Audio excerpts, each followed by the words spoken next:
El fantasma de Canterville. Cuando el señor Hiram B. Otis, el ministro de Estados Unidos, compró Canterville Chase, todo el mundo le dijo que cometía una gran necedad, porque la finca estaba embrujada. Hasta el mismo Lord Canterville, como hombre de la más escrupulosa honradez, se creyó en el deber de participárselo al señor Otis cuando llegaron a discutir las condiciones. Nosotros mismos, dijo Lord Canterville, nos hemos resistido en absoluto a vivir en este sitio desde la época en que mi tía abuela, la duquesa de Bolton, tuvo un desmayo, del que nunca se repuso por completo, motivado por el espanto que experimentó al sentir que dos manos de esqueleto se posaban sobre sus hombros, estando vistiéndose para cenar. Me creo en el deber de decirle, señor Otis, que el fantasma ha sido visto por varios miembros de mi familia, que viven actualmente, así como por el rector de la parroquia, el reverendo Augusto Dampier, agregado de la Universidad de Oxford. Después del trágico accidente ocurrido a la duquesa, ninguna de las doncellas quiso quedarse en casa, y Lady Canterville no pudo ya conciliar el sueño, a causa de los ruidos misteriosos que llegaban del corredor y de la biblioteca. Señor, respondió el ministro, adquiriré el inmueble y el fantasma bajo inventario. Llego de un país moderno en el que podemos tener todo cuanto el dinero es capaz de proporcionar, y esos mozos nuestros, jóvenes y avispados, que recorren de parte a parte el viejo continente, que se llevan los mejores actores de ustedes y sus mejores primadonas. Estoy seguro de que si queda todavía un verdadero fantasma en Europa vendrán a buscarlo enseguida, para colocarlo en uno de nuestros museos públicos o para pasearlo por los caminos como un fenómeno. El fantasma existe, me lo temo, dijo Lord Canterville, sonriendo, aunque quizás se resiste a las ofertas de los intrépidos empresarios de ustedes. Hace más de 3 siglos que se le conoce, data, con precisión, de 1574, y no deja de mostrarse nunca cuando está a punto de ocurrir alguna defunción en la familia. Bah, los médicos de cabecera hacen lo mismo, Lord Canterville.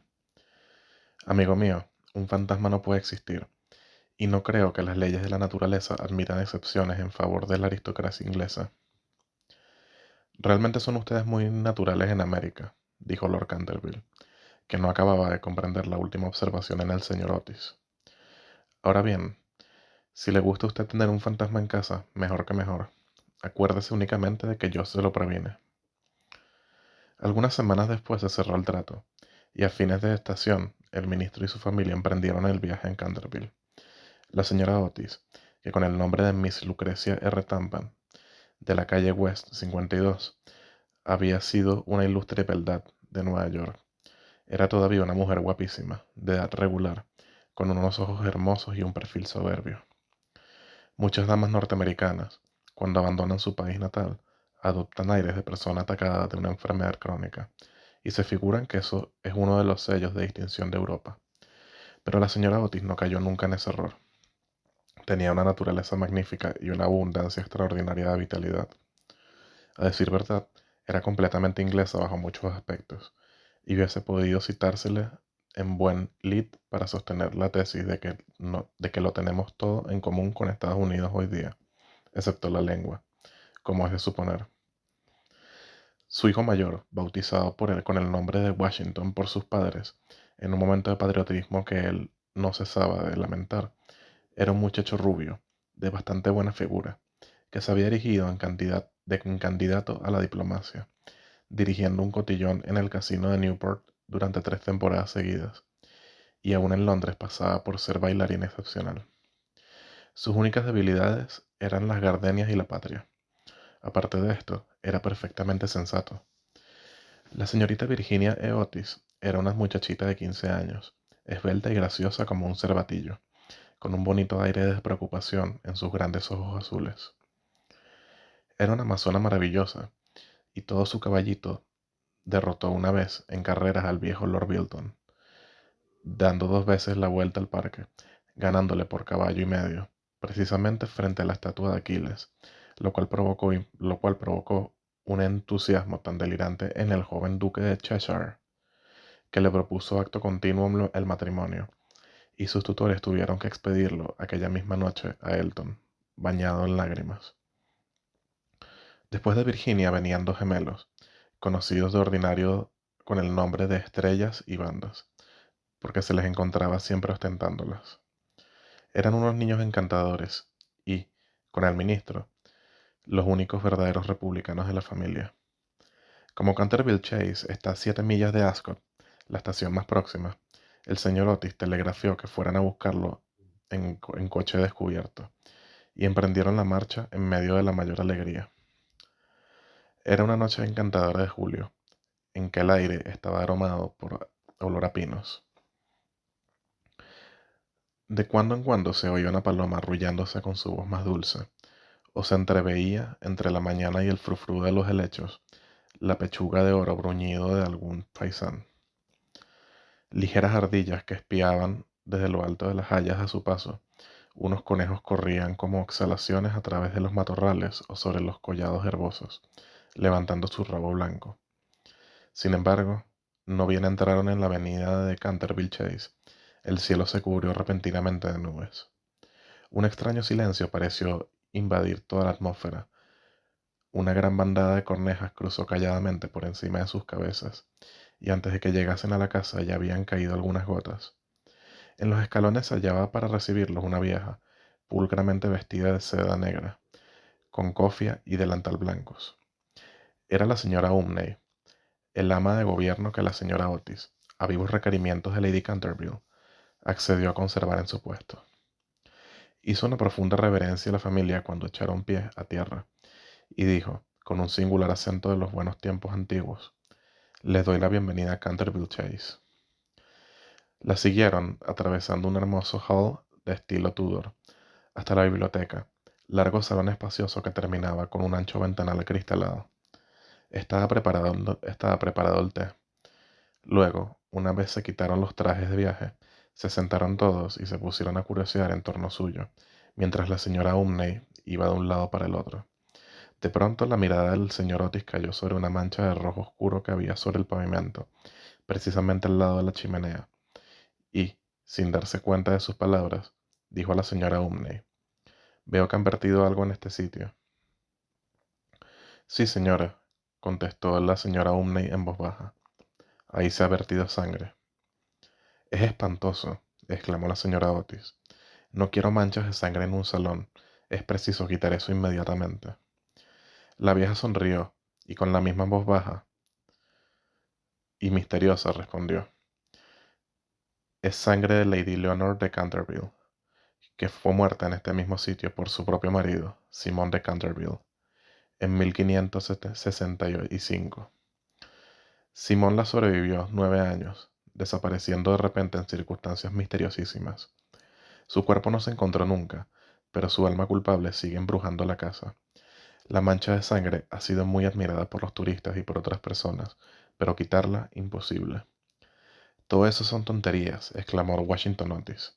«El detergente y quitamanchas quita campeón Pickerton hará desaparecer eso de en un abrir y cerrar de ojos». Y antes de que la ama de gobierno, aterrada, pudiera intervenir, ya se había arrodillado y frotaba vivamente el entarimado con una barrita de sustancia parecida a un cosmético negro. A los pocos instantes la mancha había desaparecido sin dejar rastro. «Ya sabía yo que el campeón Pickerton la borraría», exclamó en tono triunfal, paseando una mirada circular sobre su familia, llena de admiración.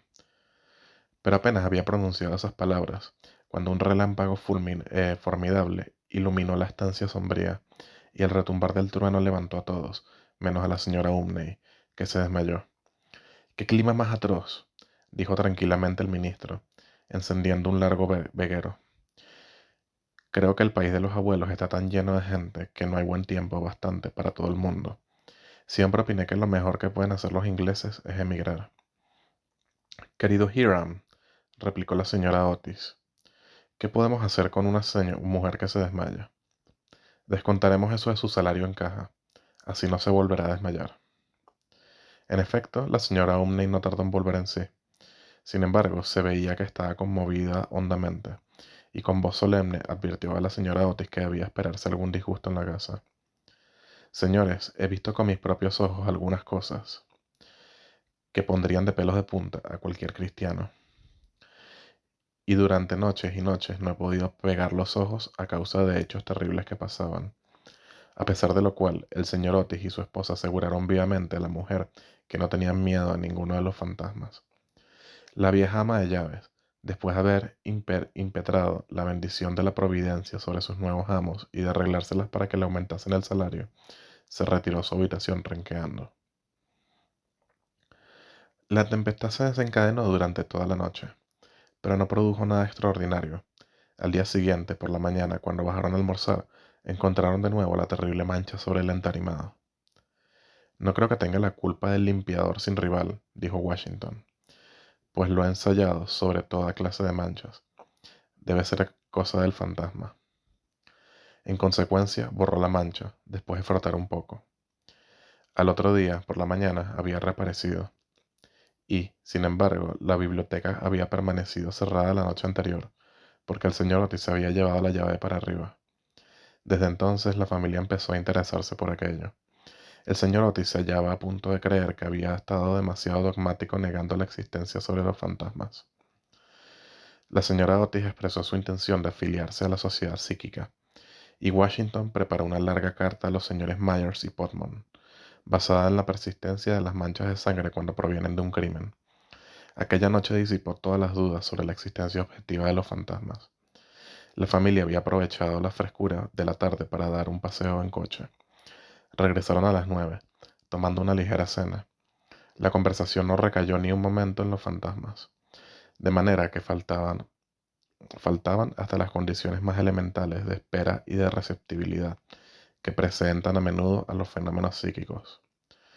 Los asuntos que discutieron, por lo que luego es sabido por la señora Otis, fueron simplemente los habituales en la conversación de los norteamericanos cultos que pertenecen a las clases elevadas, como, por ejemplo, la inmensa superioridad de Miss Janie Davenport sobre Sarah Bernhardt como actriz, la dificultad para encontrar maíz verde, galletas de trigo sarraceno, aun en las mejores casas inglesas, la importancia de Boston en el desenvolvimiento del alma universal, las ventajas del sistema que consiste en anotar los equipajes de los viajeros, y la dulzura del acento neoyorquino, comparado con el dejo de Londres. No se trató para nada de lo sobrenatural. No se hizo ni la menor alusión indirecta a Simón de Canterville. A las 11 la familia se retiró. A las 2:30 estaban apagadas todas las luces. Poco después el señor Otis se despertó con un ruido singular en el corredor, fuera de su habitación. Parecía un ruido de hierros viejos, y se acercaba cada vez más. Se levantó en el acto, encendió la luz y miró la hora. Era la 1 en punto. El señor Otis estaba perfectamente tranquilo. Se tomó el pulso y no lo encontró nada alterado. El ruido extraño continuaba, al mismo tiempo que se oía claramente el sonar de unos pasos. El señor Otis se puso las zapatillas, tomó un frasquito alargado de su tocador y abrió la puerta. Y vio frente a él, en el pálido claro de luna, a un viejo de aspecto terrible. Sus ojos parecían carbones encendidos. Una larga cabellera gris caía en mechones revueltos sobre sus hombros. Sus ropas, de corte anticuado, estaban manchadas y en jirones. De sus muñecas y de sus tobillos colgaban unas pesadas cadenas y unos grilletes herrumbosos. Mi distinguido señor, dijo el señor Otis, permítame que le ruegue vivamente que se engrase esas cadenas. Le he traído para ello una botella de engrasador Tamanisol Levante. Dicen que una sola untura es eficacísima, y en la etiqueta hay varios certificados de nuestros agoreros nativos más ilustres, que dan fe de ello. Voy a dejársela aquí, al lado de las mecedoras, y tendré un verdadero placer en proporcionarle más, si así lo desea. Dicho lo cual, el ministro de los Estados Unidos dejó el frasquito sobre una mesa de mármol, cerró la puerta y se volvió a meter en la cama. El fantasma de Canterville permaneció algunos minutos inmóvil de indignación. Después tiró, lleno de rabia, el frasquito contra el suelo encerado y huyó por el corredor, lanzando gruñidos cavernosos y despidiendo una extraña luz verde. Sin embargo, cuando llegaba a la gran escalera de roble, se abrió de repente una puerta. Aparecieron dos siluetas infantiles, vestidas de blanco, y una voluminosa almohada le rozó la cabeza. Evidentemente no había tiempo que perder, así que, utilizando como medio de fuga la cuarta dimensión del espacio, se desvaneció a través del estuco y la casa recobró su tranquilidad. Llegado a un cuartito secreto del ala izquierda, se adosó a un rayo de luna para tomar aliento y se puso a reflexionar para darse cuenta de su situación. Jamás en toda su brillante carrera, que duraba ya 300 años seguidos, fue injuriado tan groseramente. Se acordó de la duquesa viuda, en quien provocó una crisis de terror, estando mirándose al espejo, cubierta de brillantes y de encaje. De las 4 doncellas a quienes había enloquecido, produciéndoles convulsiones histéricas, solo con hacerles visajes entre las cortinas de una de las habitaciones destinadas a invitados. Del rector de la parroquia, cuya vela apagó de un soplo cuando volvía el buen señor de la biblioteca a una hora avanzada, y que desde entonces se convirtió en mártir de toda clase de alteraciones nerviosas. De la vieja señora de Tremulac, que, si despertase a medianoche, que al despertarse a medianoche, lo vio sentado en un sillón, al lado de la lumbre, en forma de esqueleto, entretenido en leer el diario que redactaba ella de su vida, y que de resueltas de la impresión tuvo que guardar la cama durante 6 meses, víctima de un ataque cerebral.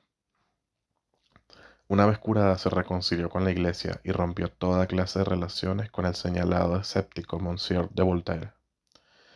Recordó igualmente la noche terrible en que el bribón de Lord Canterville fue hallado agonizante en su tocador, con una sota de espadas hundida en la garganta, viéndose obligado a confesar que por medio de aquella carta había timado la suma de 10.000 libras a Carlos Foss, en casa de Crookford, y juraba que aquella carta se la hizo tragar el fantasma. Todas sus grandes hazañas le volvían a la mente. Vio desfilar al mayordomo que se levantó la tapa de los sesos por haber visto una mano verde tamborilear sobre los cristales, y la bella Lady Steefield, condenada a llevar alrededor del cuello un collar de terciopelo negro para tapar la señal de 5 dedos, impresos con un hierro candente sobre su blanca piel, y que terminó por ahogarse en el vívero que había en el extremo de la avenida Real. Y, lleno de entusiasmo ególatra del verdadero artista, pasó revista a sus creaciones más célebres. Se dedicó una amarga sonrisa a evocar su última aparición en el papel de Rubén el Rojo, o el Rorro estrangulado, su debut en el Given, el vampiro flaco del páramo de Beverly, y el furor que causó la tarde encantadora de junio solo con jugar a los bolos con su tarde, al jugar los bolos con sus propios huesos sobre el campo de hierba en lawn tennis. ¿Y todo para qué? Para que unos miserables norteamericanos le ofreciesen el engrasador marca Sol Levante y le tirasen almohadas a la cabeza. Era realmente intolerable. Además, la historia nos enseña que jamás fue tratado ningún fantasma de aquella manera. Llegó a la conclusión de que era preciso tomarse la revancha y permaneció hasta el amanecer en actitud de profunda meditación. Cuando la mañana siguiente el almuerzo reunió a la familia Otis, se discutió extensamente acerca del fantasma. El ministro de los Estados Unidos estaba, como era natural, un poco ofendido viendo que su ofrecimiento no había sido aceptado. No quisiera en modo alguno injuriar personalmente al fantasma, dijo, y reconozco que, dada la larga duración de su estancia en la casa, no era nada cortés tirarle una almohada a la cabeza. Siento tener que decir que esta observación tan justa provocó una explosión de risa en los gemelos. Pero, por otro lado, prosiguió el señor Otis, si se empeña, sin más ni más, en no hacer uso del engrasador marca Sol Levante, nos veremos precisados a quitarle las cadenas. No habría manera de dormir con todo ese ruido a la puerta de las alcobas. Pero, sin embargo, en el resto de la semana no fueron molestados. Lo único que les llamó la atención fue la reaparición continua de la mancha de sangre sobre el parquet de la biblioteca. Era realmente muy extraño, tanto más cuando el señor Otis cerraba la puerta con llave por la noche, igual que las ventanas. Los cambios de color que sufría la mancha, comparables con los de un camaleón, produjeron asimismo frecuentes comentarios en la familia. Una mañana era de un rojo oscuro, casi violáceo. Otras veces era vermellón, luego de un púrpura espléndido. Y un día, cuando bajaron a rezar, según los ritos sencillos de la libre iglesia episcopal reformada de Norteamérica, la encontraron de un hermoso verde esmeralda. Como era natural, esos cambios caleidoscópicos divirtieron grandemente la reunión y se hacían apuestas todas las noches con entera tranquilidad. La única persona que no tomó parte en la broma fue la joven Virginia. Por razones ignoradas, sentíase siempre impresionada ante la mancha de sangre, y estuvo a punto de llorar la mañana que apareció verde esmeralda. El fantasma hizo su segunda aparición el domingo por la noche. Al poco tiempo de estar todos ellos acostados, les alarmó un enorme estrépito que se oyó en el salón. Bajaron apresuradamente y se encontraron con que una armadura completa se había desprendido de su soporte y caído sobre las losas. Cerca de allí, sentado en un sillón de alto respaldo, el fantasma de Canterville se restregaba las rodillas, con una expresión de agudo dolor sobre su rostro. Los gemelos, que se habían provisto de sus hondas, le lanzaron inmediatamente 2 balines, con esa seguridad de puntería que solo se adquiere a fuerza de largos y pacientes ejercicios sobre el profesor de caligrafía. Mientras tanto, el ministro, mientras tanto, el ministro de los Estados Unidos mantenía al fantasma bajo la amenaza de su revólver y, conforme a la etiqueta californiana, lo instaba a levantar los brazos. El fantasma se alzó bruscamente, lanzando un grito de furor salvaje, y se disipó en medio de ellos, como una niebla, apagando de paso la vela de Washington Otis y dejándolos a todos en la mayor oscuridad. Cuando llegó a lo alto de la escalera, una vez dueño de sí, se decidió a lanzar su célebre repique de carcajadas satánicas, que en más de una ocasión le habían sido muy útiles. Contaba la gente que aquello hizo encanecer en una sola noche el peluquín de Lord Racker, y que 3 sucesivas amas de gobierno renunciaron antes de terminar el primer mes en su cargo. Por consiguiente, lanzó su carcajada más horrible, despertando paulatinamente los ecos de las antiguas bóvedas. Pero, apagados estos, se abrió una puerta y apareció, vestida de azul claro, la señora Otis. Me temo, dijo la dama, que esté usted indispuesto, y aquí le traigo un frasco de tintura del doctor Dobell. Si se trata de una indigestión, esto le sentará bien.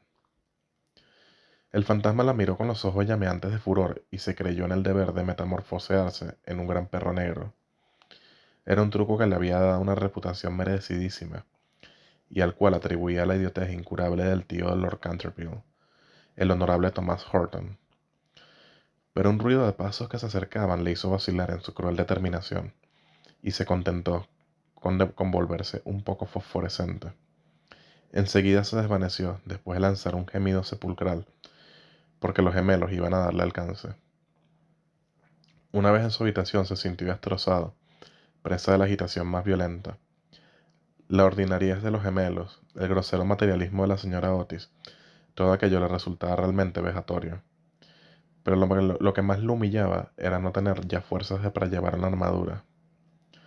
Contaba con hacer impresión aún de esos norteamericanos modernos, con hacerles estremecer a la vista de un espectro acorazado, ya que no por motivos razonables, al menos por deferencia hacia su poeta nacional Longfellow, cuyas poesías, delicadas y atrayentes, le habían ayudado con frecuencia a matar el tiempo, mientras los Canterville estaban en Londres.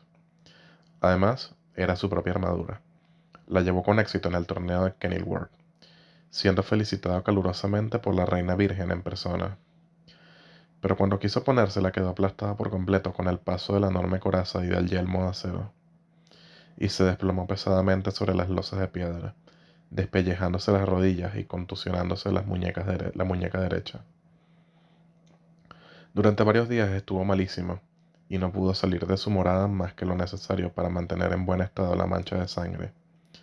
No obstante, la cual, a fuerza de cuidados, acabó por restablecerse y decidió hacer una tercera tentativa, para aterrorizar al ministro de los Estados Unidos y a su familia. Eligió para su reaparición en escena el viernes 17 de agosto, consagrando gran parte del día para revista sus trajes.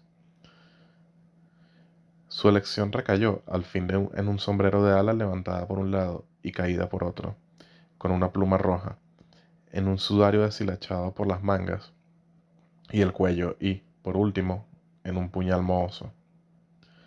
Al atardecer estalló una gran tormenta. El viento era tan fuerte que sacudía y cerraba violentamente las puertas y ventanas en la vetusta casa. Realmente aquel era el tiempo que le convenía. He aquí lo que pensaba hacer. Iría sigilosamente a la habitación de Washington Otis, le musitaría unas frases ininteligibles, quedándose al pie de la cama y le hundiría 3 veces seguidas el puñal en la garganta, a los sones de una música apagada. Odiaba sobre todo a Washington, porque sabía perfectamente que era él quien acostumbraba a quitar la famosa mancha de sangre de Canterville, empleando el limpiador incomparable de Pinkerton. Después de reducir al temerario, al despreocupado joven, entraría en la habitación que ocupaba el ministro de los Estados Unidos y su mujer.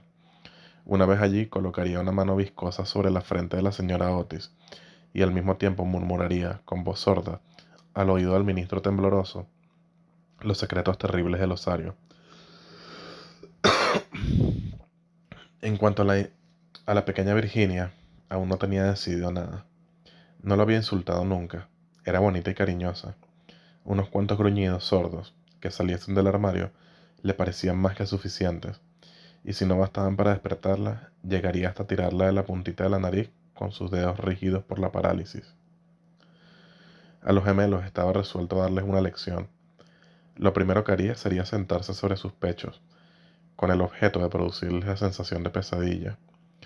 Luego, aprovechando que sus camas estaban muy juntas, se alzaría en el espacio libre entre ellas, con el aspecto de un cadáver verde y frío como el hielo, hasta que se quedaran paralizados de terror. Enseguida, tirando bruscamente su sudario, daría la vuelta al dormitorio en 4 patas, como un esqueleto blanqueado por el tiempo, moviendo los ojos de sus órbitas, en su creación de Daniel el Mudo, o el esqueleto del suicida, papel en el cual hizo gran efecto en varias ocasiones. Creía estar tan bien en este como en su otro papel de Martín el Demente o el Misterio Enmascarado. A las 10:30 oyó subir a la familia a acostarse. Durante algunos instantes lo inquietaron las tumultuosas carcajadas de los gemelos, que se divertían evidentemente con su loca alegría de colegiales antes de meterse en la cama. Pero a las 11:15 todo quedó nuevamente en silencio, y cuando sonaron las 12 en punto, las 12 se puso en camino. La lechuza chocaba contra los cristales de la ventana. El cuervo cracitaba en el hueco de un tejo centenario y el viento gemía vagando alrededor de la casa, como un alma en pena. Pero la familia Otis dormía, sin sospechar la suerte que le esperaba. Oía con toda claridad los ronquidos regulares del ministro de los Estados Unidos, que dominaban el ruido de la lluvia y de la tormenta. Se deslizó furtivamente a través del estuco. Una sonrisa perversa se dibujaba sobre su boca cruel y arrugada, y la luna escondió su rostro tras una nube cuando pasó delante de una gran ventana ojival, sobre la que estaban representadas en azul y oro sus propias armas y las de su esposa asesinada. Seguía andando siempre, deslizándose como una sombra funesta, que parecía hacer retroceder de espanto a las mismas tinieblas en su camino. En un momento dado le pareció oír que alguien lo llamaba. Se detuvo, pero era tan solo un perro, que ladraba en la granja roja. Prosiguió su marcha refunfuñando extraños juramentos del siglo XVI y blandiendo de cuando en cuando el puñal enmohecido en el aire de la medianoche. Por fin llegó a la esquina del pasillo que conducía a la habitación de Washington. Allí hizo una breve parada. El viento agitaba en torno a su cabeza sus largos mechones grises y ceñía en pliegues grotescos y fantásticos el horror indecible del fúnebre sudario. Solo entonces el cuarto en el reloj. Comprendió que había llegado el momento. Se dedicó a una risotada y dio vuelta a la esquina, pero apenas lo hizo retrocedió, lanzando un gemido lastimero de terror y escondiendo su cara lívida entre sus largas manos huesudas. Frente a él estaba un horrible espectro, inmóvil como una estatua, monstruoso como una pesadilla de un loco. La cabeza del espectro era pelada y reluciente, su faz redonda, carnosa y blanca. Una risa horrorosa parecía retorcer sus rasgos en una mueca eterna, Por los ojos brotaba a oleadas una luz escarlata. La boca tenía aspecto de un ancho pozo de fuego, y una vestidura horrible, como la de él, como la del mismo Simón, envolvía con su nieve silenciosa aquella forma gigantesca. Sobre el pecho tenía colgado un cartel con una inscripción en caracteres extraños y antiguos. Quizá era un rótulo infamante, donde estaban escritos delitos espantosos, una terrible lista de crímenes. Tenía por último en su mano derecha una cimitarra de acero resplandeciente. Como nunca antes había visto fantasmas, naturalmente sintió un pánico terrible, y después de lanzar a toda prisa una segunda mirada sobre el monstruo atroz, regresó a su habitación, trompicando en el sudario que le envolvía. Cruzó la galería corriendo, y acabó por dejar caer el puñal enmohecido sobre las botas de montar del ministro, donde lo encontró el mayordomo al día siguiente. Una vez refugiado en su refugio, se desplomó sobre un reducido catre de tijera, tapándose la cabeza con las sábanas. Pero al cabo de un momento, el valor indomable de los antiguos Canterville se despertó en él y tomó la resolución de hablar al otro fantasma en cuanto amaneciese. Por consiguiente, no viene el alba, plateó las colinas. Volvió al sitio en que había visto por primera vez al horroroso fantasma. Pensaba que, después de todo, dos fantasmas valían más que uno solo, y que con ayuda de su nuevo amigo podría contender victoriosamente con los gemelos.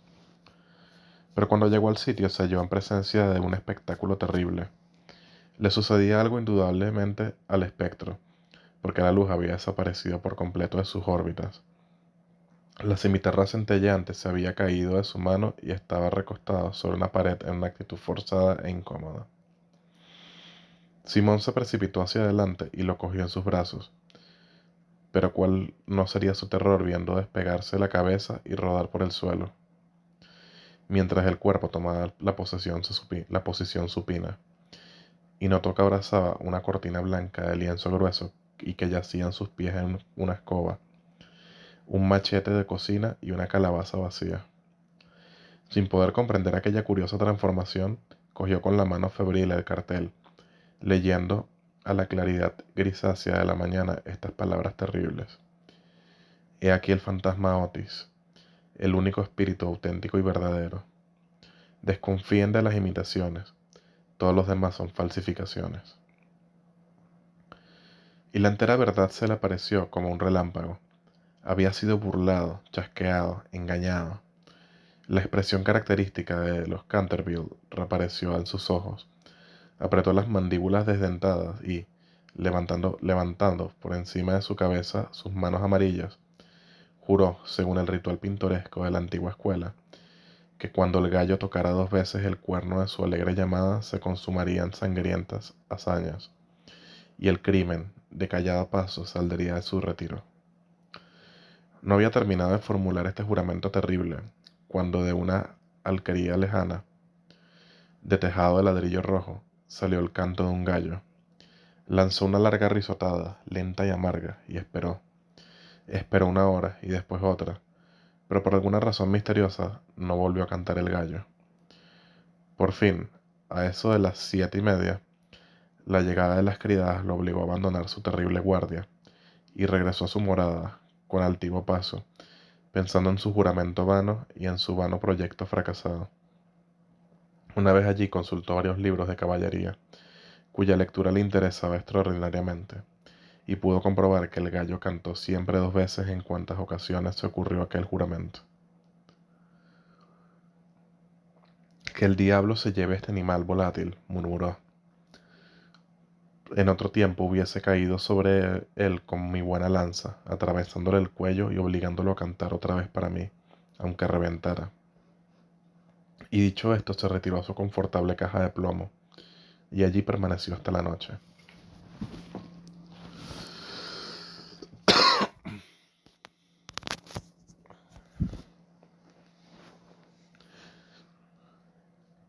Al día siguiente el fantasma se sintió muy débil y cansado. Las terribles emociones de las 4 últimas semanas empezaban a producir su efecto. Tenía el sistema nervioso completamente alterado y temblaba al más ligero ruido, No salió de su habitación en 5 días y concluyó por hacer una concesión en lo relativo a la mancha de la sangre del parquet de la biblioteca.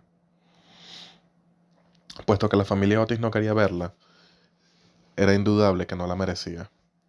Aquella gente estaba colocada a ojos vistas en un plano inferior de la vida material y era incapaz de apreciar el valor simbólico de los fenómenos sensibles. La cuestión de las apariciones de fantasmas y el desenvolvimiento de los cuerpos astrales era realmente para ellos cosa desconocida e indiscutiblemente fuera de su alcance, pero por lo menos constituía para él un deber ineludible mostrarse en el corredor una vez a la semana y farfullar por la gran ventana ojival el primero y el tercer miércoles de cada mes. No veía ningún medio digno de sustraerse a aquella obligación. Verdad es que su vida fue muy criminal, pero, quitado eso, era un hombre muy concienzudo en todo cuanto se relacionaba con lo sobrenatural. Así pues, los 3 sábados siguientes atravesó como de costumbre el corredor entre 12 de la noche y 3 de la madrugada, tomando todas las precauciones posibles para no ser visto ni oído. Se quitaba las botas, pisaba lo más ligeramente que podía sobre las viejas maderas carcomidas.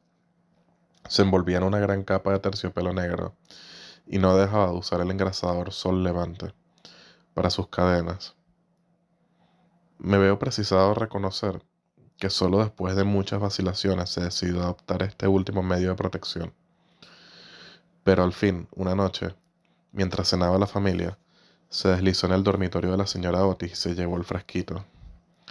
Al principio se sintió un poco humillado, pero después fue suficientemente razonable para comprender que aquel invento merecía grandes elogios y cooperaba, en cierto modo, a la realización de sus proyectos. A pesar de todo, no se vio libre de problemas. No dejaban nunca de tenderle cuerdas de un lado a otro del corredor para hacerlo tropezar en la oscuridad. Y una vez que se había disfrazado para el papel de Isaac Negro, o el cazador del bosque de Huxley, cayó cuán largo era el poner el pie sobre una pista de maderas enjabonadas que había colocado los gemelos desde el umbral del salón de tapices hasta la parte alta de la escalera de roble. Esta última afrenta le dio tal rabia que decidió hacer un esfuerzo para imponer su dignidad y consolidar su posición social, y formó el proyecto de visitar la noche siguiente a los insolentes chicos de Eton, en su célebre papel de Ruperto el Temerario o el Conde sin Cabeza. No se había mostrado con aquel disfraz desde hacía 60 años, es decir, desde que causó con él tal pavor a la bella Lady Barbara Modish, que ésta retiró su consentimiento al abuelo de actual Lord Canterville y se fugó a Gretna Green con el arrogante Jack Castletown, jurando que por nada del mundo consentiría emparentar con una familia que toleraba los paseos de un fantasma tan horrible por la terraza al atardecer. El pobre Jack fue al poco tiempo muerto en duelo por Lord Canterville en la pradera de Wandsworth, y Lady Bárbara murió de pena en Tunbridge Wells antes de terminar el año. Así es que fue un gran éxito por todos los conceptos. Sin embargo, era, permitiéndome emplear un término del arco teatral para aplicarlo a uno de los mayores misterios del mundo sobrenatural, o el lenguaje más científico, del mundo superior de la naturaleza, era, repito, una creación de las más difíciles, y necesitó sus 3 buenas horas para terminar los preparativos. Por fin todo estuvo listo, y él contentísimo de su traje de disfraz. Las grandes botas de montar que hacían juego con el traje eran, eso sí, un poco holgadas para él, y no pudo encontrar más que una de las 2 pistolas del arzón. Pero, en general, quedó satisfechísimo, y a la 1:15 pasó a través del estuco y bajó el corredor. Cuando estuvo cerca de la habitación ocupada por los gemelos, a la que llamaré el dormitorio azul por el color de sus cortinajes, se encontró con la puerta entreabierta. A fin de hacer una entrada sensacional, la empujó con violencia, pero se le vino encima una jarra de agua que le empapó hasta los huesos, no dándole en el hombro por unos milímetros. Al mismo tiempo oyó unas risas sofocadas que partían de la doble cama con dosel. Su sistema nervioso sufrió tal conmoción que regresó a sus habitaciones a todo escape, y al día siguiente tuvo que permanecer en la cama con un fuerte reuma. El único consuelo que tuvo fue el de no haber llevado su cabeza sobre los hombros, pues sin esto las consecuencias hubieran podido ser más graves. Desde entonces renunció para siempre a espantar a aquella recia familia de norteamericanos y se limitó a vagar por el corredor con zapatillas de orilla, envuelto el cuello en una gruesa bufanda, por temor a las corrientes de aire, y provisto de un pequeño arcabuz, para el caso de que fuesen atacados por los gemelos. Hacia el 19 de septiembre fue cuando recibió el golpe de gracia.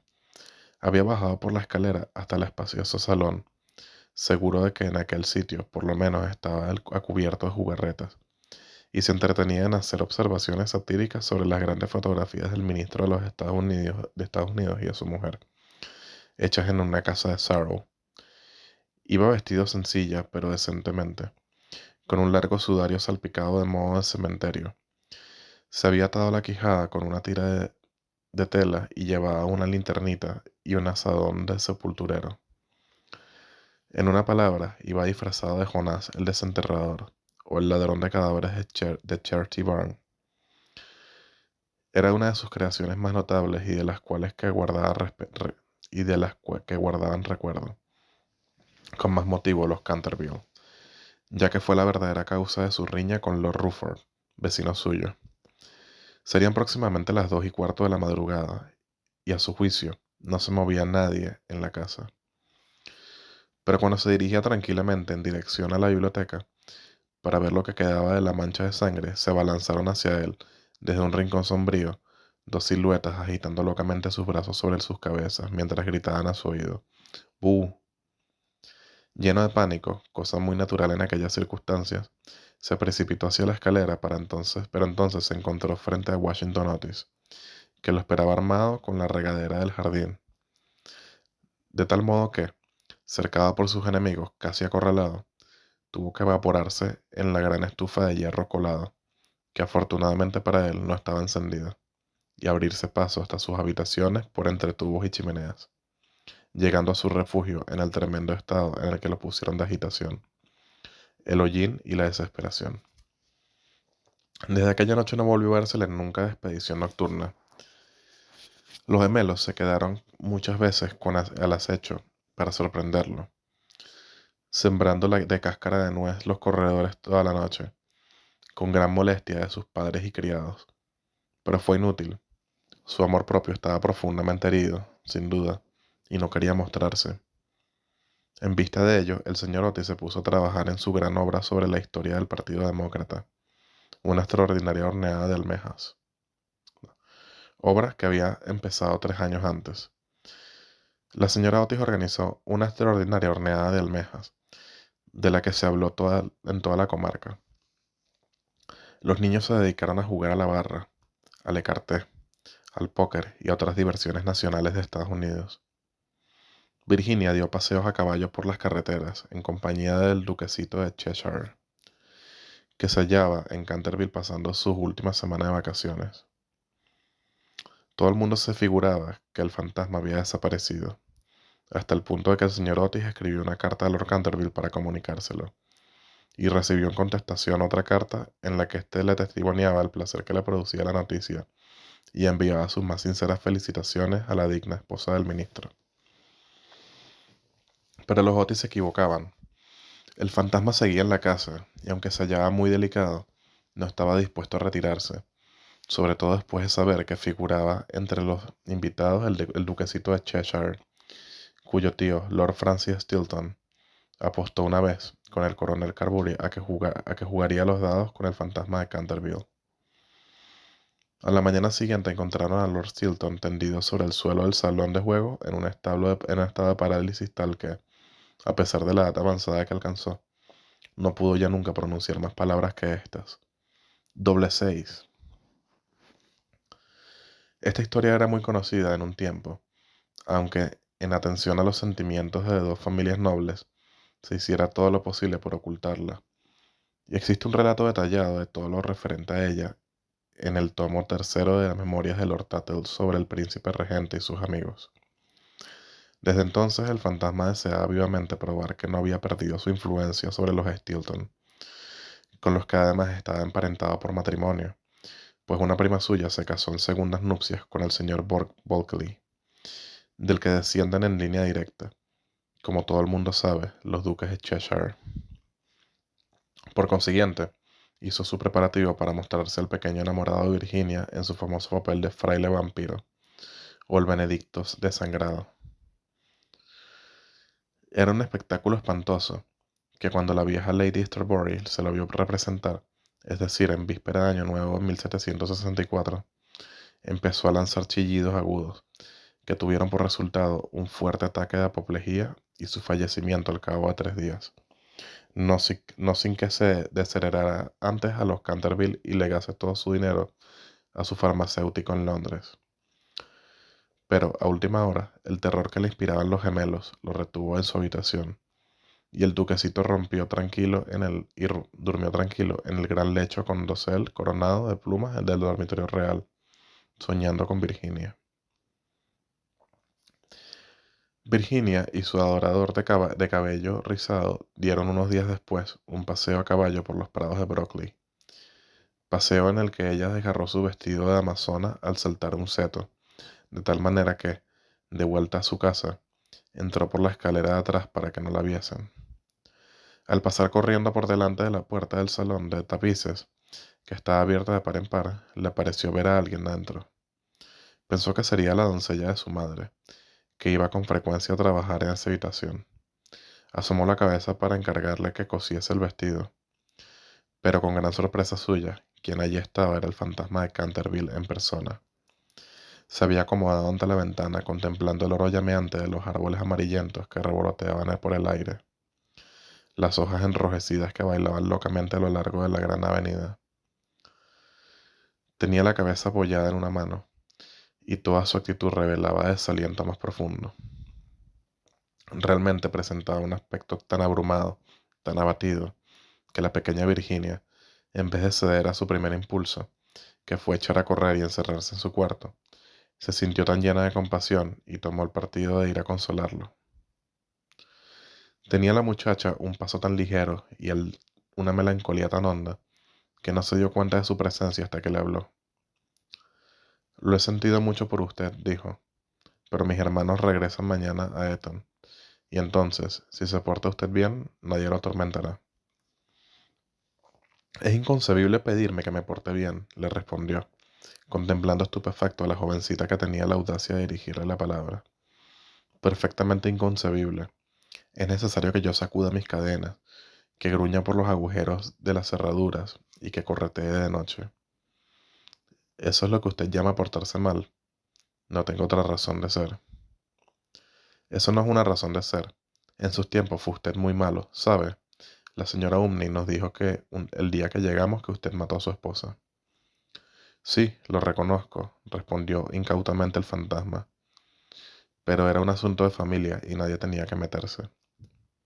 Está muy mal matar a nadie, dijo Virginia, que a veces adoptaba un bonito gesto de gravedad puritana, heredado quizás de algún antepasado venido de Nueva Inglaterra.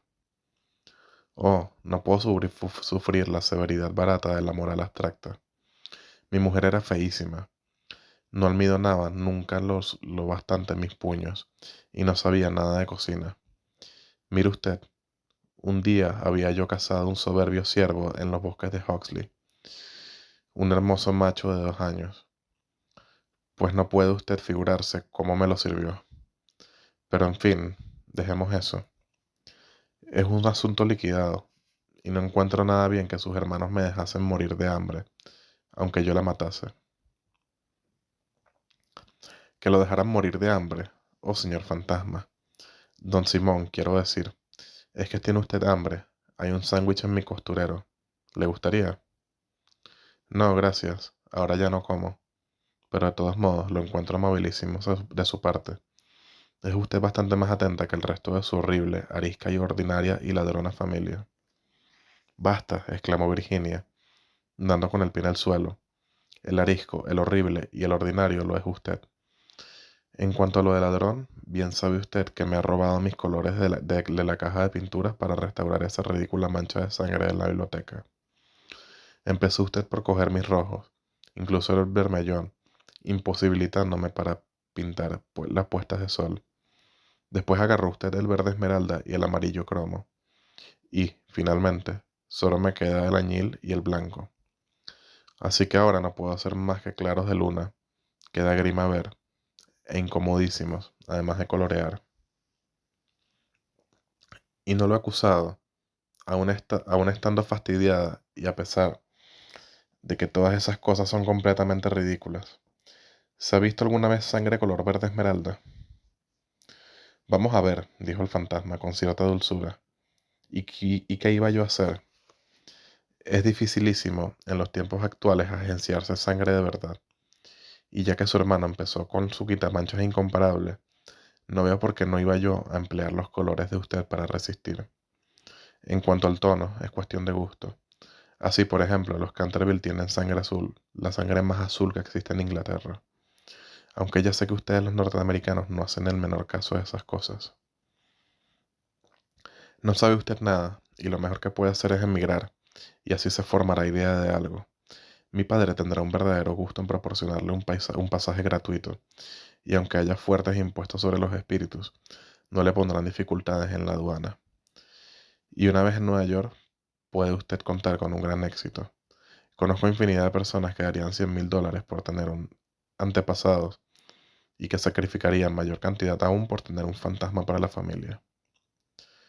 Creo que no me divertiría mucho en Estados Unidos. Quizás se deba a que allí no tenemos ni ruinas ni curiosidades, dijo burlonamente Virginia. ¿Qué curiosidades ni qué ruinas?, contestó el fantasma. Tienen ustedes su marina y sus modales. Buenas noches. Voy a pedir a papá que conceda a los gemelos una semana más de vacaciones. No se vaya, señorita Virginia, se lo suplico, exclamó el fantasma. Estoy tan solo y soy tan desgraciado que no sé qué hacer. Quisiera ir a acostarme y no puedo.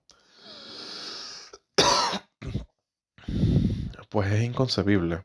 No tiene usted más que meterse en la cama y apagar la luz. Algunas veces es dificilísimo permanecer despierto, sobre todo en una iglesia, pero en cambio dormir es muy sencillo. Ya ve usted, los gemelos saben dormir admirablemente y no son de los más listos. Hace 300 años que no duermo, dijo el anciano tristemente, haciendo que Virginia abriese mucho sus hermosos ojos azules, llenos de asombro. Hace ya 300 años que no duermo, así que me siento cansadísimo. Virginia adoptó un grave continente, y sus finos labios se movieron como pétalos de rosa. Se acercó y arrodilló al lado del fantasma. Contempló su rostro envejecido y arrugado. Pobrecito fantasma, profirió a media voz. ¿Y no hay ningún sitio donde pueda usted dormir? Allá lejos, pasando el pinar, respondió él en voz baja y soñadora. Hay un jardincito. La hierba crece en él alta y espesa. Allí pueden verse las grandes estrellas blancas de la cicuta. Allí el ruiseñor canta toda la noche, y la luna de cristal helado deja caer su mirada y el tejo extiende sus brazos de gigante sobre los durmientes. Los ojos de Virginia se empañaron de lágrimas y sepultó la cara entre sus manos. ¿Se refiere usted al jardín de la muerte?, murmuró. Sí, de la muerte. Debe ser hermosa, descansar en la blanda tierra oscura, mientras las hierbas se balancean encima de nuestra cabeza, y escuchar el silencio. No tener ni ayer ni mañana, olvidarse del tiempo y de la vida, morar en paz. Usted puede ayudarme, usted puede abrirme de par en par las puertas de la muerte, porque el amor la acompaña a usted siempre, y el amor es más fuerte que la muerte. Virginia tembló. Un estremecimiento helado recorrió todo su ser, y durante unos instantes hubo un gran silencio. Le parecía vivir un sueño terrible. Entonces el fantasma habló de nuevo con una voz que resonaba como los suspiros del viento. ¿Ha leído usted alguna vez la antigua profecía que hay sobre las vidrieras de la biblioteca? Oh, muchas veces, exclamó la muchacha levantando los ojos. La conozco muy bien. Está pintada con unas curiosas letras doradas y lee con dificultad. No tiene más que estos 6 versos. Cuando una joven rubia logre hacer brotar una oración de los labios del pecador, cuando el almendro estéril dé fruto y una niña deje de correr su llanto, entonces toda la casa recobrará la tranquilidad y volverá la paz a Canterville. pero no sé lo que significan. Significan que tiene usted que llorar conmigo mis pecados, porque no tengo lágrimas. Y tiene que, y que tiene usted que rezar conmigo por mi alma, porque no tengo fe. Y entonces, si ha sido usted siempre dulce, buena y cariñosa, el ángel de la muerte se apoderará de mí. Verá usted seres terribles en las tinieblas y voces funestas murmurarán en sus oídos, pero no podrán hacerle ningún daño, porque contra la pureza de una niña no pueden nada las potencias infernales. Virginia no contestó, y el fantasma se retorcía las manos en la violencia de su desesperación, sin dejar de mirar la rubia cabeza inclinada. De pronto se irguió la joven, muy pálida, con un fulgor en los ojos. No tengo miedo, dijo con voz firme, y rogaré al ángel que se apiade de usted. Se levantó el fantasma de su asiento lanzando un débil grito de alegría. Cogió la blonda cabeza entre sus manos, con una gentileza que recordaba a los tiempos pasados, y la besó. Sus dedos estaban fríos como el hielo y los labios abrazaban como un fuego. Pero Virginia no flaqueó. El fantasma la guió a través de la estancia sombría.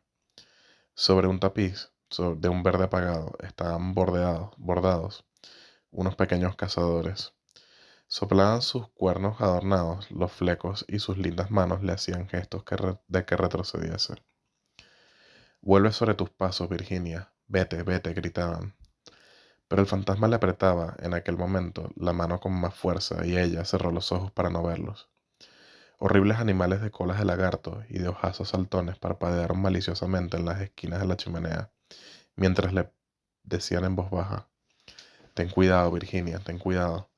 Podríamos no volver a verte. Pero el fantasma apresuró el paso y Virginia no oyó nada. Cuando llegaron al extremo de la estancia, el viejo se detuvo, murmurando unas palabras que ella no comprendió. Volvió Virginia a abrir los ojos y vio disiparse el muro lentamente, como una neblina, y abrirse ante ella una negra caverna. Un áspero helado viento los azotó, sintiendo la muchacha que le tiraban del vestido. Deprisa, deprisa, gritó el fantasma, o será demasiado tarde. Y en el mismo momento el muro se cerró de nuevo atrás de ellos, y el salón de tapices quedó desierto. Unos 10 minutos después sonó la campana para el té, y Virginia no bajó. La señora Otis envió uno de los criados a buscarla. No tardó en volver diciendo que no había podido descubrir a la señorita Virginia por ninguna parte. Como la muchacha tenía de costumbre de ir todas las tardes al jardín a recoger flores para la cena, la señora Otis no se inquietó en lo más mínimo. Pero sonaron las 6 y Virginia no aparecía. Entonces su madre se sintió seriamente intranquila y envió a sus hijos en su busca, mientras ella y su marido recorrían todas las habitaciones de la casa. A las 6:30 volvieron los gemelos, diciendo que no habían encontrado huellas de su hermana por ninguna parte. Entonces se conmovieron todos extraordinariamente y nadie sabía qué hacer. Cuando el señor Otis recordó de repente que pocos días antes se habían quedado a acampar en el parque de una tribu de gitanos. Así es que salió inmediatamente para Blackfell Hollow, acompañado de su hijo mayor y de sus 2 criados de la granja. El duquecito de Cheshire, completamente loco de inquietud, rogó con inasistencia al señor Otis que lo dejase acompañarlo. Mas éste se negó temiendo algún jaleo. Pero cuando llegó al sitio en cuestión, vio que los gitanos se habían marchado. Se dieron prisa a huir, sin duda alguna, pues el fuego ardía todavía y quedaban platos sobre la hierba. Después de mandar a Washington y a los 2 hombres que registrasen los alrededores, se apresuró a regresar y envió telegramas a todos los inspectores de policía del condado, rogándoles que buscasen a una joven raptada por unos vagabundos o gitanos. Cuando hizo que la trajeran su caballo, y después de insistir para que su mujer y sus 3 hijos se sentaran a la mesa, partió con un criado por el camino de Ascot. Había recorrido apenas 2 millas cuando oyó un galope a su espalda. Se volvió viendo al duquecito, que llegaba en su caballito, con la cara sofocada y la cabeza descubierta. Lo siento muchísimo, señor Otis, le dijo el joven con voz entrecortada, pero me es imposible comer mientras Virginia no aparezca. Se lo ruego, no se enfade conmigo. Si nos hubiera permitido casarnos en el último año, no habría pasado esto nunca. No me rechaza usted, ¿verdad? No puedo ni quiero irme. El ministro no pudo menos que dirigir una sonrisa a aquel mozo guapo y atolondrado, conmovidísimo ante la abnegación que mostraba por Virginia. Inclinándose sobre su caballo, le acarició los hombros bondadosamente y le dijo: Pues bien, Cecil, ya que insiste usted en venir, no me queda más remedio que admitirle en mi compañía. Pero eso sí, tengo que comprarle un sombrero en Ascot. Al diablo sombreros, lo que quiero es Virginia, exclamó el duquecito, riendo. Y acto seguido galoparon hasta la estación. Una vez allí, el señor Otis preguntó al jefe si no habían visto en el andén de salida a una joven cuyas señas correspondiesen con las de Virginia, pero no averiguó nada sobre ellas. No obstante, lo cual, el jefe de estaciones pidió telegramas a las estaciones del trayecto, ascendientes y descendientes, y le prometió ejercer una vigilancia minuciosa. Enseguida, después de novedades que se disponía a cerrar, el señor Otis cabalgó hasta Bexley, pueblo situado 4 millas más allá, y que según le dijeron era muy frecuentado por los gitanos. Hicieron levantarse el guardia rural, pero no pudieron conseguir ningún dato de él. Así es que, después de atravesar la plaza, los dos jinetes tomaron otra vez el camino a casa, llegando a Canterville a eso de las 11, rendidos de cansancio y con el corazón desgarrado por la inquietud. Se encontraron allí con Washington y los gemelos, esperándolos a la puerta con linternas, porque la avenida estaba muy oscura. No se había descubierto la menor señal de Virginia. Los gitanos fueron alcanzados en el prado de Brockley, pero no estaba la joven entre ellos. Explicaron la prisa de su marcha diciendo que habían equivocado el día en que debía celebrarse la feria de Chorton y que el temor de llegar demasiado tarde los obligó a darse prisa. Además, parecieron desconsolados por la desaparición de Virginia, pues estaban agradecidísimos al señor Otis por haberles permitido acampar en su parque. 4 de ellos se quedaron atrás para tomar parte de las pesquisas. Se hizo vaciar el estanque de las carpas. Registraron la finca en todos los sentidos, pero no consiguieron nada. Era evidente que Virginia estaba perdida, al menos por aquella noche, y fue con un aire profundo de abatimiento como entraron en la casa del señor Otis y los jóvenes, seguidos del criado, que llevaba de las bridas al caballo y el caballito. En el salón se encontraron con el grupo de criados, llenos de terror. La pobre señora Otis estaba tumbada en un sofá de la biblioteca, casi loca de espanto y ansiedad, y la vieja ama de gobierno le humedecía la frente con agua de colonia. Fue una comida tristísima. No se hablaba apenas, y hasta los mismos gemelos parecían despavoridos y consternados, pues querían mucho a su hermana. Cuando terminaron, el señor Otis, a pesar de los ruegos del duquecito, mandó que todo el mundo se acostase, ya que no podía ya que no podía hacer cosa alguna aquella noche. Al día siguiente telegrafiaría a Scotland Yard para que pusieran inmediatamente varios detectives a su disposición. Pero aquí que en el preciso momento en que salían al comedor sonaron las 12 del reloj de la torre. Apenas acababan de extinguirse las vibraciones de la última campanada, cuando se oyó un crujido acompañado de un grito penetrante. Un trueno formidable bamboleó la casa, una melodía que no tenía nada de terrenal, flotó en el aire. Un lienzo de la pared se despegó bruscamente en lo alto de la escalera, y sobre el rellano, muy pálida, casi blanca, apareció Virginia, llevando en la mano un cofrecito. Inmediatamente se precipitaron todos hacia ella. La señora Otis se estrechó apasionadamente contra su corazón. El duquecito casi la ahogó con la violencia de sus besos, y los gemelos ejecutaron una danza de guerra salvaje alrededor del grupo. Ah, hija mía, ¿dónde te habías metido?, dijo el señor Otis, bastante enfadado, creyendo que les había querido dar una broma a todos ellos. Cecil y yo hemos registrado toda la comarca en busca tuya, y tu madre ha estado a punto de morirse de espanto. No vuelvas a dar bromitas de ese género a nadie. Menos al fantasma, gritaron los gemelos continuando sus cabriolas. Hija mía querida, gracias a Dios que te hemos encontrado. Ya no nos volveremos a separar, murmuraba la señora Otis, besando a la muchacha, toda trémula, y acariciando sus cabellos de oro, que se esparramaban sobre sus hombros. Papá, dijo dulcemente Virginia, estaba con el fantasma. Ha muerto ya, es preciso que vayan a verlo. Fue muy malo, pero se ha arrepentido sinceramente por todo lo que había hecho. Y antes de morir, me ha dado este cofrecito con sus hermosas joyas. Toda la familia la contempló muda y aterrada, pero ella tenía un aire muy solemne y serio. Enseguida, dando media vuelta, los precedió a través del hueco de la pared y bajaron a un corredor secreto. Washington los seguía llevando una vela encendida que cogió de la mesa. Por fin llegaron a una gran puerta de roble erizada de recios clavos. Virginia la tocó, y entonces la puerta giró sobre sus goznes enormes, y se hallaron en una habitación estrecha y baja, con el techo abovedado, y que tenía una ventanita. Junto con la gran argolla de hierro empotrada en el muro, con la cual estaba encadenado, se veía un largo esqueleto, extendido cuán largo era sobre las losas. Parecía estirar sus dedos descarnados, como colocados de tal forma que no pudiese alcanzarlos. El cántaro había estado lleno de agua, indudablemente, pues tenía su interior tapizado de moho verde. Sobre el palo no quedaba más que un montón de polvo.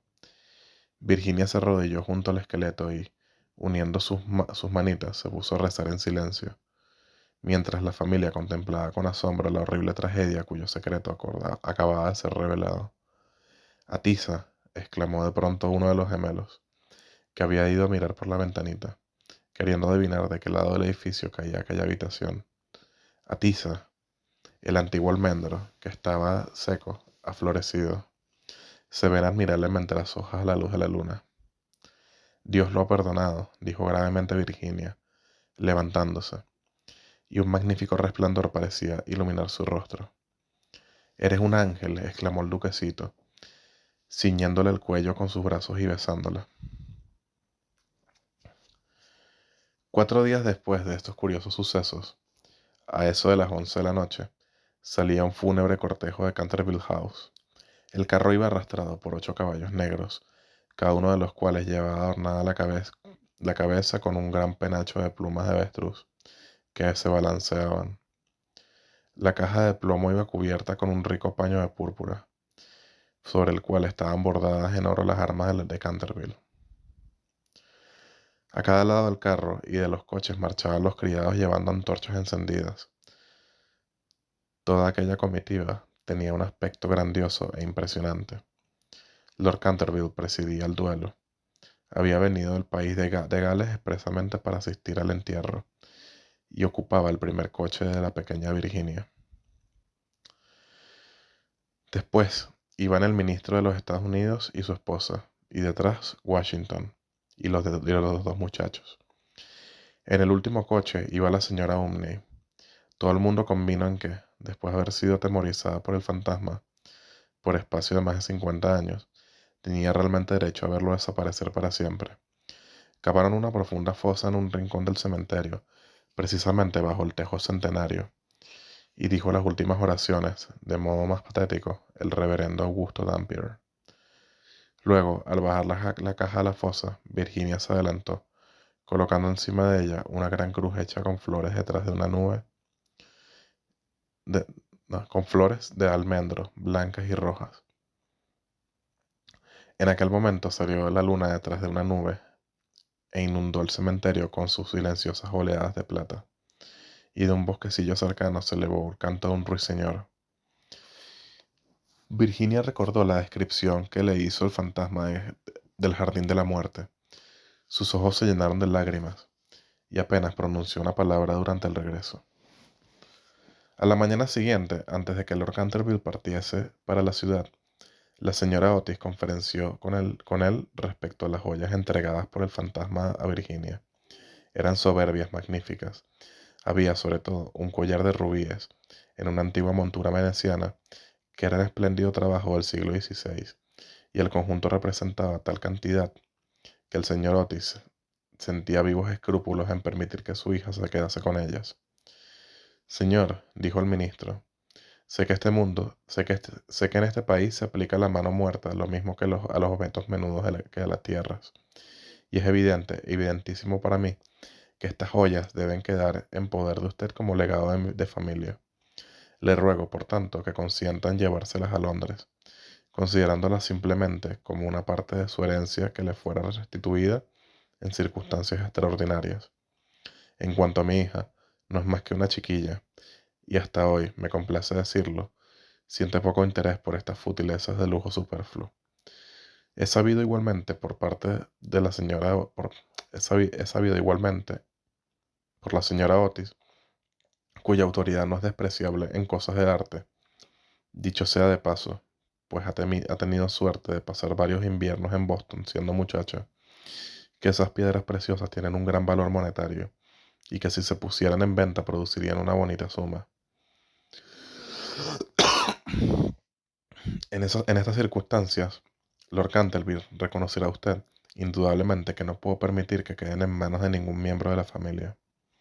Además de que todas estas tonterías y sus juguetes, por muy apreciados y necesitados que sean a la dignidad de la aristocracia británica, estarían fuera de lugar entre personas educadas, según los severos principios, pudiera decirse, de la sencillez republicana. Quizás me atrevería a asegurar que Virginia tiene gran interés en que le deje usted el cofrecito que encierra estas joyas, en recuerdo de las locuras y el infortunio del antepasado.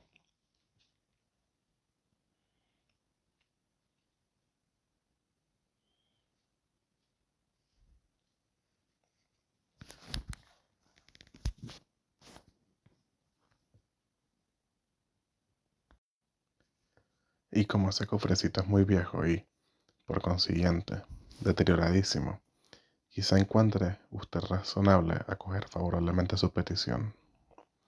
En cuanto a mí, confieso que me sorprende grandemente ver a uno de mis hijos demostrar interés por una cosa de la Edad Media. Y la única explicación que le encuentro es que Virginia nació en un barrio de Londres, al poco tiempo de regresar la señora Otis de una discusión en Atenas.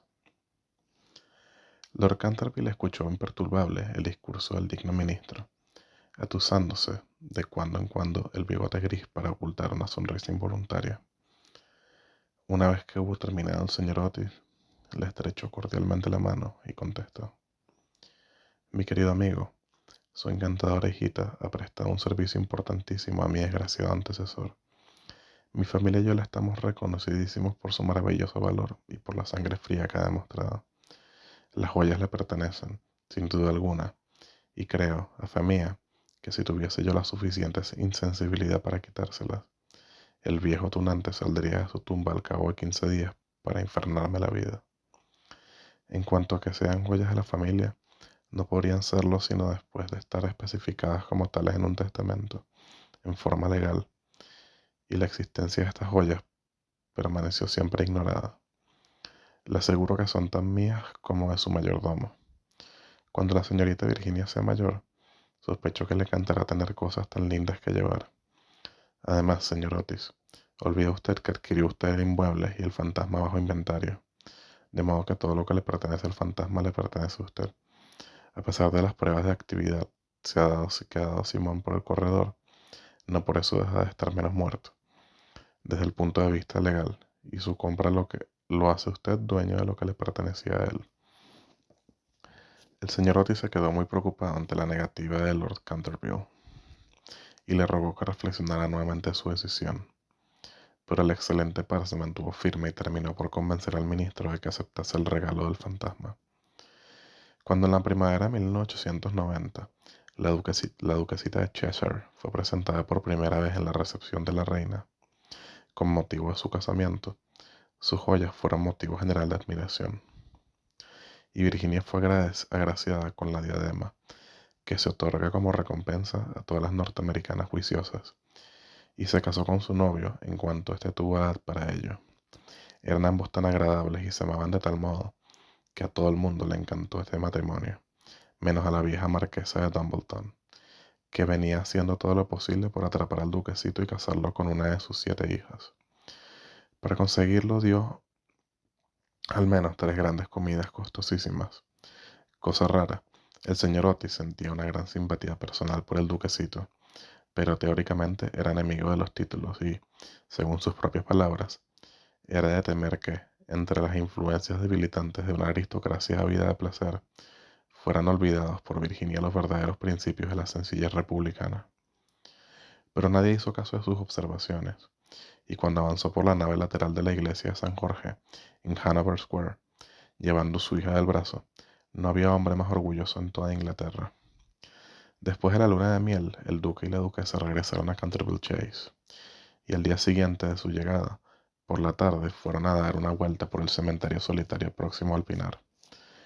Al principio le preocupó mucho lo relativo a la inscripción que debía grabarse sobre la losa fúnebre de Simón, pero concluyeron por decidir que se pondrían simplemente las iniciales del viejo gentilhombre y los versos escritos en la ventana de la biblioteca. La duquesa llevaba unas rosas magníficas, que pasaron por las ruinas del claustro de la antigua abadía. La duquesa se sentó sobre una columna caída, mientras su marido, recostado a sus pies y fumando un cigarrillo, contemplaba sus lindos ojos. De pronto tiró el cigarrillo y, tomándole una mano, le dijo: Virginia, una mujer no debe tener secretos con su marido. Y no los tengo, querido Cecil. Si los tienes, respondió sonriendo. No me has dicho nunca qué sucedió mientras estuviste encerrada con el fantasma. Ni se lo he dicho a nadie, replicó gravemente Virginia. Ya lo sé, pero bien me lo podrías decir a mí. Cecil, te ruego que no me lo preguntes. No puedo realmente decírtelo. Pobre Simón, le debo mucho. Sí, no te rías, Cecil. Le debo mucho realmente. Me hizo ver lo que es la vida, lo que significa la muerte y por qué el amor es más fuerte que la muerte. El duque se levantó para besar amorosamente a su mujer. Puedes guardar tu secreto mientras yo posea tu corazón, dijo a media voz. Siempre fue tuyo. Y se lo dirás algún día a nuestros hijos, ¿verdad? Virginia se ruborizó.